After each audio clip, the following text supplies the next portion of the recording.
pernah melakukan semua itu di Vietnam. Bersumpah demi nama Allah. Mama bersumpah demi nama Allah. Nah, aku sendiri karena kamu tidak bersalah. Saya tidak pernah melakukan semua itu di Vietnam. Saya rela mati. Saya tidak pernah melakukan semua itu di Vietnam. Saya rela mati. Saka Tatal, terpidana kasus pembunuhan Vina dan Eki yang kini sudah bebas, akan mengajukan peninjauan kembali terhadap kasus yang menimpanya. Langkah ini dilakukan menyusul banyaknya kejanggalan dan fakta baru dalam kasus pembunuhan Vina dan Eki.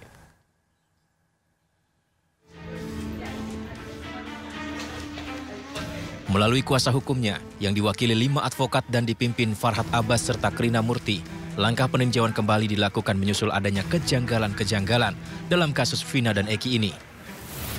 Apalagi sejumlah saksi banyak yang mencabut keterangannya di pengadilan. Ini membuktikan adanya ketidakkonsistenan dari para saksi begitu kasus ini mencuat kembali. Selain melakukan peninjauan kembali, kuasa hukum Saka Tatal juga akan melaporkan para saksi yang sudah berbohong di bawah sumpah ke polisi. Tetap akan melakukan upaya peninjauan kembali. Saya nggak mau menyalahin polisi sekarang ataupun apapun. Nanti kita cari keputusan terbaik, pasti ketahuan semuanya. Nah, kemudian rencana kami juga akan melaporkan saksi-saksi yang berbohong itu. Sepakat. Saksi yang berbohong kita laporkan, ya. Walaupun mereka mencabut, sekarang udah kita syukuri, tapi kita akan laporkan bahwa ada keterangan saksi palsu di situ. Karena merugikan daripada Saka Tatal. Pasti. Nah, kedua, kemudian buat kalau tadi yang komplain bahwa polisi-polisi pensiun nongol, ada sebagian purnawirawan yang betul-betul mendukung agar kasus ini terang. Ada. Mereka adalah purnawirawan intelek. Ada juga purnawirawan yang nakut-nakutin kita, ada. Kalau kita salah ngomong katanya kita mau dikenai undang-undang ITE. Ada, ya kan? Nah, kemudian buat pengacara-pengacara saya sarankan, kalian tampil di sini sebagai pembela, jangan sebagai pembelot. Sementara itu, selain melakukan peninjauan kembali, kuasa hukum juga akan mengajukan permohonan perlindungan Saka Tatal ke LPSK. Hal itu dilakukan agar Saka Tatal bisa terlindungi lantaran sebagai saksi dan korban. Dari Cirebon, Jawa Barat, Miftahudin, iNews melaporkan.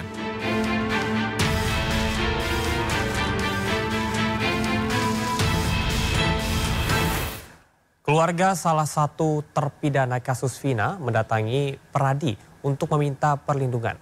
Adik salah satu terpidana kasus Vina mengaku didatangi polisi pada malam hari dan diminta menandatangani sejumlah berkas.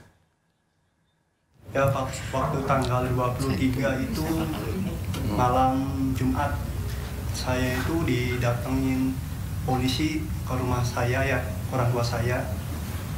Itu ada 4 orang. Jadi pas masuk, dia bilang dari Polres Kota Cirebon. Dia itu 2 itu jaga pintu untuk nutupin pintu, yang satu bawa map sama kertas kosong itu, yang satunya ngobrol sama kita.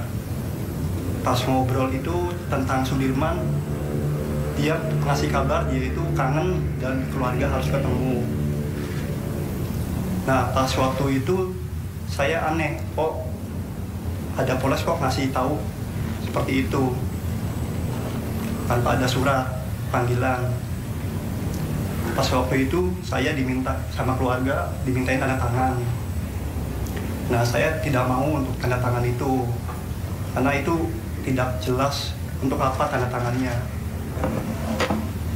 Pas saya udah menolak, polisi itu udah pulang lah.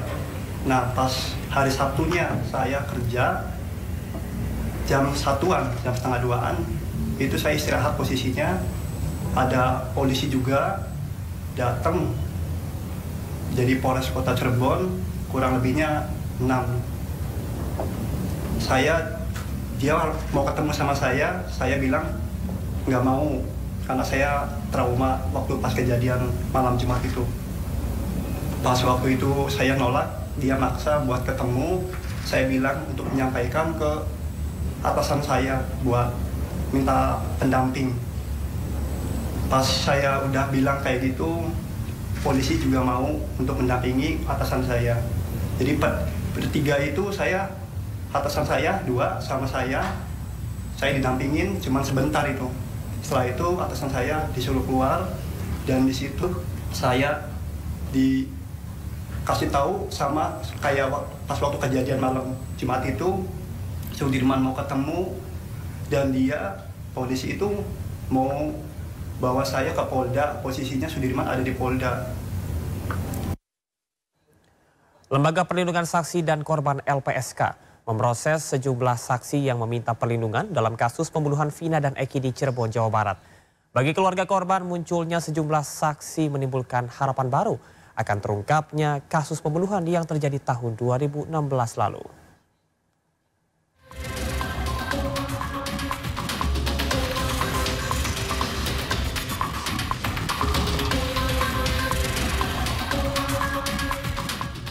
Dua anggota LPSK mendatangi kantor desa Kecomberan, Talun, Kabupaten Cirebon, Jawa Barat. Selama 1 jam anggota LPSK memeriksa Suroto secara tertutup. Suroto merupakan orang yang pertama kali mengevakuasi dan menolong korban Eki dan Vina saat tergeletak di flyover Jembatan Talun tahun 2016 silam. 2 hari setelah temuan jasad Vina dan Eki, kepolisian dari Cirebon, Jawa Barat juga meminta keterangan Suroto. Suroto juga sempat menyaksikan 2 tersangka diperiksa. Menanggapi banyaknya saksi yang muncul, pihak keluarga menjadi semakin bingung karena penjelasan para saksi tidak mengarah ke suatu kesimpulan yang sama. Meski demikian, pihak keluarga berharap kemunculan saksi-saksi dapat mengungkap kasus Vina yang sebenarnya. Kondisi berbeda terjadi di tahun 2016. Saksi Surti Cari, bahkan saat persidangan 2 saksi yang disebut majelis hakim tidak dapat dihadirkan. Sebenarnya kalau banyak saksi yang bermunculan itu saya terima kasih sebenarnya. Cuman karena saksi yang bermunculannya tidak searah, jadi malah bikin pusing yang ada. Belum adanya titik terang pada kasus kematian Vina dan Eki diduga akibat adanya mafia hukum. Menyikapi kondisi tersebut, sejumlah pengacara melakukan gugatan ke pengadilan yang ditujukan kepada 7 oknum petinggi lembaga hukum. Pertama, panggilan hati nurani. Menurut daripada penggugat ini, prinsipal penggugat ini karena pertama hati nurani, kedua karena kekesalan. Meski telah 8 tahun berlalu, namun kasus kematian Vina dan Eki masih menjadi misteri. Dari Cirebon, Jawa Barat melaporkan.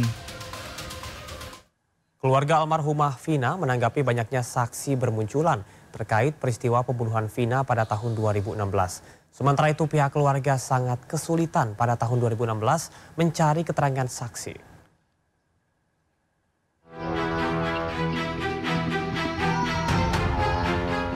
Kasus pembunuhan Vina dan Eki pada 2016 silam masih terus diselidiki oleh petugas kepolisian di Reskrimum Polda Jawa Barat. Sejalan dengan penyidikan kasusnya, banyak bermunculan sejumlah saksi yang mengaku mengetahui peristiwa pembunuhan itu. Hal tersebut ditanggapi oleh pihak keluarga, yakni Marliana, kakak almarhum Vina. Sebenarnya kalau banyak saksi yang bermunculan itu saya terima kasih sebenarnya. Cuman karena saksi yang bermunculannya tidak searah, jadi malah bikin pusing yang ada. Oh, bikin pusing? Iya, bikin pusing. Saya sampai bingung harus percaya ke siapa, harus dengerin yang mana. Pihak keluarga Vina menambahkan bahwa pada tahun 2016 silam sempat kesulitan mencari saksi mata terkait kasus Vina. Sementara pada saat persidangan hanya 2 nama saksi yang disebutkan, yakni Aep dan Dede. Namun kedua saksi tersebut tidak dihadirkan saat persidangan berlangsung. Pada tahun 2016 sebenarnya saya dibilang sulit ya. Karena memang saya tanya sana tanya sini tuh mereka seperti tertutup. Yang saya tahu itu hanya Aep dan Dede, itu pun tahu saat di pengadilan. Dan BAP? Ya mungkin. Enggak, saya tanya di pengadilan. Dibacakan saksi, ada saksi namanya Aep dan Dede, tapi memang dia tidak dihadirkan saat itu. Pihak keluarga Vina berharap pihak kepolisian dapat mengungkap kasus pembunuhan Vina yang kini masih misterius. Dari Cirebon, Jawa Barat, Toy Iskandar, Ainis melaporkan. Polda Jawa Barat menyerahkan sepeda motor milik tersangka Peggy Setiawan. Motor tersebut digunakan sebagai barang bukti saat penangkapan. Penyerahan motor dilakukan oleh penyidik di Treskrimum Polda Jawa Barat kepada kuasa hukum Peggy. Menurut kuasa hukum Peggy, Tony RM, motor Peggy dikembalikan karena tidak ada kaitan dengan kasus pembunuhan Vina dan Eki pada tahun 2016 silam. Motor dikembalikan bersama dengan barang-barang keperluan Peggy. lihat ada Qurannya di jok motor. Ya kenapa nggak tunggu? Quran. Tuh, lihat ada Qurannya di jok motor. Jadi memang waktu di besuk juga memang lagi puasa itu. Waktu hari apa, Bu? Hari Kamis. Kamis ya. Tuh, lihat punya Peggy. Alat mandi, ada odol, ada sikat gigi, ada tuh odol.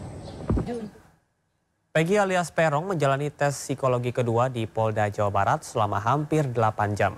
Rencananya Peggy juga akan menjalani tes poligraf atau tes kebohongan pada Rabu mendatang.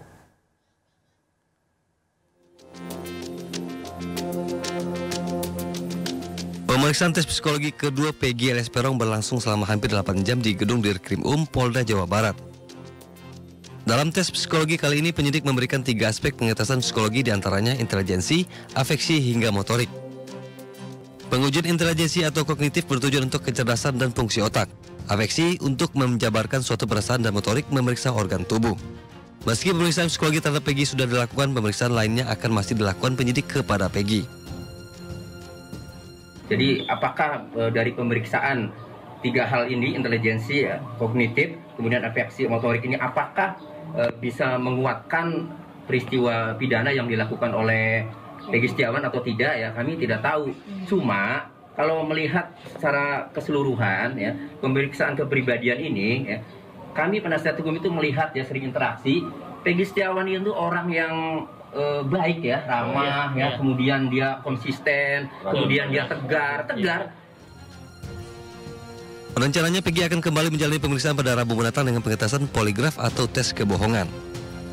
Dari Kota Bandung, Jawa Barat, Yuan Pangestu, iNews melaporkan.